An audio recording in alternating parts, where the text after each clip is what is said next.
Professor Dr. Sharad Kohli. I appreciate you sharing those insights with us. Shifting focus now, Delhi's air quality remains critical as winter smog takes hold. On 22nd November, the overall AQI in the national capital hovered around 4:30 at 7 am, placing it firmly in the severe category. Certain pockets of the city continue to face extremely hazardous air. Wazirpur and Bhavana stand out as some of the pollution hotspots. Wazirpur registered an AQI above 450 and Bhavana reached 435 in the morning. Jahangirpuri registered a choking AQI of 438, firmly in the severe zone. Anand Vihar at 427 and Ashok Vihar at 421 also reported similarly hazardous levels, underscoring how several pockets of the capital continue to reel under dangerous pollution. Alright, I'll now be walking you across the AQI levels in Delhi right now. So as we can see, the AQI in Delhi remains rather high. A lot of red dots, a lot of purple dots. The red dots signify that the air quality index is at hazardous levels, and the purple dots signify that it stands in the severe category. Now, as you can see, the AQI stands at 669 at Greater Noida in Uttar Pradesh. We can also see that Maram Mohalla in Delhi, the AQI stands at 931 in the hazardous category. We can also see that AQI levels in Vatika apartments in New Delhi stands at 389. Now, if I talk about NCR, we can see that Daryapur in Haryana has registered an AQI of 396. We can also see that the AQI in Gurgaon stands at 401. The AQI at Faridabad stands at 458, while the AQI at Bahadurgarh, which is again part of the NCR, stands at 406. Now, if I go across, I can also see that the AQI at Sector 56 in Gurgaon stands at 438. Now, obviously certain pockets of the city continue to face extremely hazardous air, with Wazirpur and Bhavana obviously standing out as pollution hotspots. I can also see on my screen that AQI at Faridabad stands at 425, that is in the hazardous category. The AQI at Mayur Vihar in Delhi stands at 579. Meanwhile, the AQI in Ghaziabad stands at 565, again in the hazardous category. The PM10 stands at 562 here, and PM2.5 stands at 412. Now, if I zoom, I can also see that the AQI at civil lines in New Delhi stands at 547, while the AQI at Ruchi Vihar in New Delhi stands at 411. I can also see that AQI at Faridabad, Sector 62 in Faridabad in Haryana stands at 661, firmly in the hazardous category. The AQI at Sector 15A in Faridabad as well stands in the hazardous category at 508. The air quality index in Greater Noida meanwhile stands at 575, which is again in the hazardous category. As you can see, a lot of red dots all across the map indicating that the air quality index across the national capital region continues to worsen. Alright, with that, I would like to go across to my colleagues, Bhavna Sisodia, who is joining us from ITO. We also have Akram Khan joining us from Greater Noida. Let me go across to my colleague Bhavna Sisodia first. Bhavna, you are reporting from ITO. What exactly is the air quality index like there? जी देखिए, मैं आपको बता दूं, दिल्ली के अगर ITO की बात की जाए तो दिल्ली के आईटीओ पर AQI लेवल जो है 381 के आसपास बना हुआ है। और वहीं मैं एक बार आपको तस्वीरों में दिखाना चाहूँगी कि दिल्ली की आबो हवा जिस तरीके से जहरीली होती जा रही है, उसकी तस्वीरें आप देख सकते हैं किस तरीके से पूरी दिल्ली जो है गैस चैम्बर में तब्दील हो चुकी है। जहाँ दिल्ली में सर्दियाँ दस्तक दे चुके हैं, वहीं दूसरी तरफ जिस तरीके से एक धुंध की चादर आप आसमान में देख रहे हैं, ये धुंध नहीं है, पॉल्यूशन है। और इसी पॉल्यूशन की वजह से दिल्ली वालों को काफ़ी परेशानियों का सामना करना पड़ रहा है। जहाँ इस पॉल्यूशन की वजह से विजिबिलिटी बहुत ज़्यादा कम होती नज़र आ रही है, वहीं लोगों को भी आवाजाही में परेशानी होती नज़र आ रही है। अगर देखा जाए जिस तरीके से दिल्ली की आबो हवा बेहद ही ख़राब श्रेणी में पहुंची हुई है, क्योंकि अगर AQI लेवल की बात की जाए तो ITO पर AQI लेवल जहाँ 381 बना हुआ है, वहीं दिल्ली में तमाम ऐसे हॉटस्पॉट हैं जहाँ पर AQI लेवल 500 के पार देखा जा रहा है, जो कि बेहद ही ख़राब श्रेणी में आता हो। और यही बिगड़ती आबो हवा दिल्ली वालों के लिए हानिकारक साबित होती जा रही है। वहीं CMQM की बात की जाए तो ग्रैब थ्री और ग्रैब फोर के नियमों को जो है मर्ज कर दिया गया है, यानी कि दिल्ली में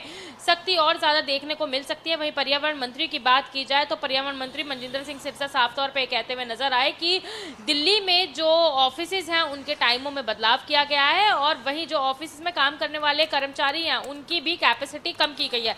वर्क फ्रॉम होम की जो है अब बात कही गई है कि 50% कैपेसिटी के साथ ऑफिस काम करेंगे तो 50% एम्प्लॉयज जो हैं वर्क फ्रॉम होम करेंगे। वहीं ऑफिस के टाइम्स में भी चेंजेस किए गए हैं, जहां एमसीडी के ऑफिस सुबह 8:30 से शाम 5 बजे तक चलेंगे तो वहीं प्राइवेट ऑफिस सुबह 10 बजे से शाम 6:30 बजे तक चलेंगे, क्योंकि पीक आवर्स में जो है पॉल्यूशन बढ़ता हुआ नजर आता है। आप देख सकते हैं कि आईटीओ पे जिस ट्रैफिक एक बहुत बड़ी वजह होती है जिसकी वजह से जो प्रदूषण का स्तर है बहुत ज़्यादा बढ़ता है, लेकिन दिल्ली की सड़कों पर अगर ट्रैफिक की बात की जाए तो ट्रैफिक जो है लगातार बढ़ता जा रहा है, क्योंकि सुबह का समय और जैसे जैसे समय बढ़ेगा कहीं ना कहीं दिल्ली की सड़कों पर गाड़ियां दौड़ती हुई नजर आएंगी और अब इसको लेकर भी जो है लगातार सख्त रुख अपनाया जा रहा है, जहां BS3 और BS4 के वाहनों को बंद किया जा रहा है। वहीं दूसरी तरफ दिल्ली वालों से अपील की जा रही है कि अपने निजी वाहनों का इस्तेमाल कम करते हुए पब्लिक ट्रांसपोर्ट का जो है वो इस्तेमाल किया जाए, ताकि जो बिगड़ती आबो हवा है उससे राहत मिल सके। जहां एक तरफ लगातार सख्ती की जा रही है और सख्ती के नियमों का पालन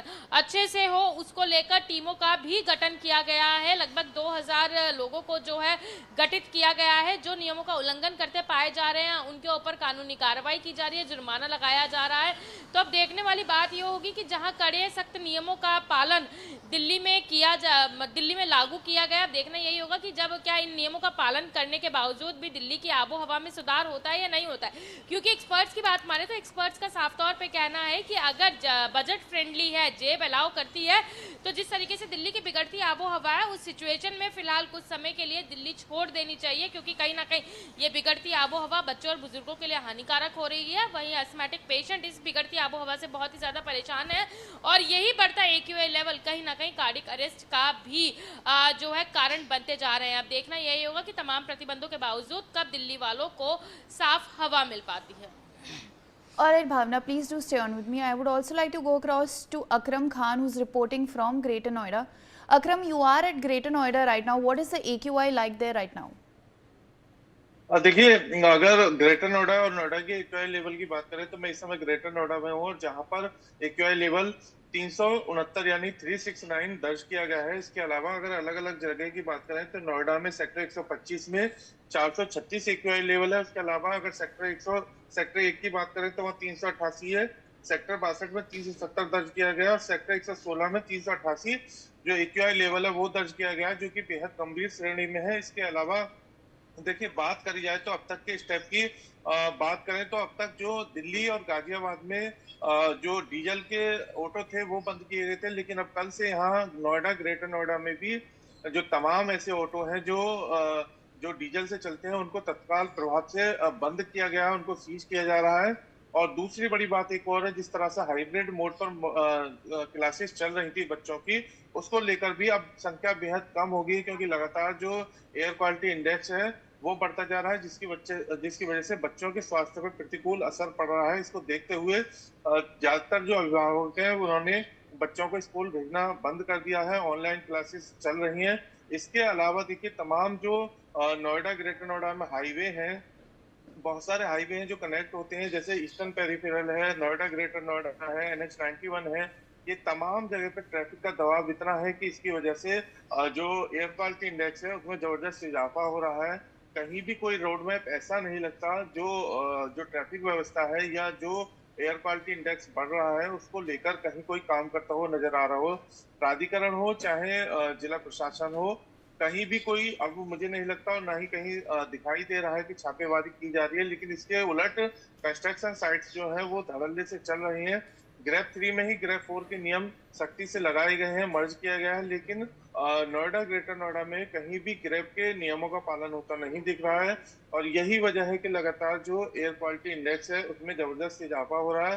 पिछले दिनों की कंपैरिजन में बात करें तो जो एक्यूआई लेवल था वो थोड़ा घटा था, लेकिन फिर दोबारा से जो एक्यूआई लेवल है उसमें इजाफा देखने को मिला, जिसकी वजह से जो बुजुर्ग हैं, बच्चे हैं, वो बेहद चिंतित हैं। और जो मॉर्निंग वॉक में लोग निकल रहे थे वो सबसे ज्यादा इसकी परेशानियां उठा रहे हैं। एक दूसरी तस्वीर ये भी है कि जितना वाटर स्प्रिंकलर और डस्ट स्वीपिंग मशीन का प्राधिकरण दावा कर रहा था, अब वो सड़कों से Alright. नदारत है, कुछ दिन जरूर चली थी, लेकिन एयर क्वालिटी इंडेक्स को लेकर नोएडा, ग्रेटर नोएडा में कहीं भी कारगर कदम उठाए हुए दिख जी. नहीं रहे हैं जिला प्रशासन की तरफ से। और जितना ग्रीनरी एरिया है उसकी वजह से भी एयर क्वालिटी इंडेक्स में कोई कमी होती नजर नहीं आ रही, क्योंकि वजह यही है कि पेड़ पौधों पे जो डस्ट है वो बेहद जमी हुई है। और इसके अलावा जो मौसम विभाग है Akram, उसने I'm sorry to interrupt you, but we're running a little short on time. With that, I would like to thank both my colleagues, Bhavna Sisodia as well as Akram Khan,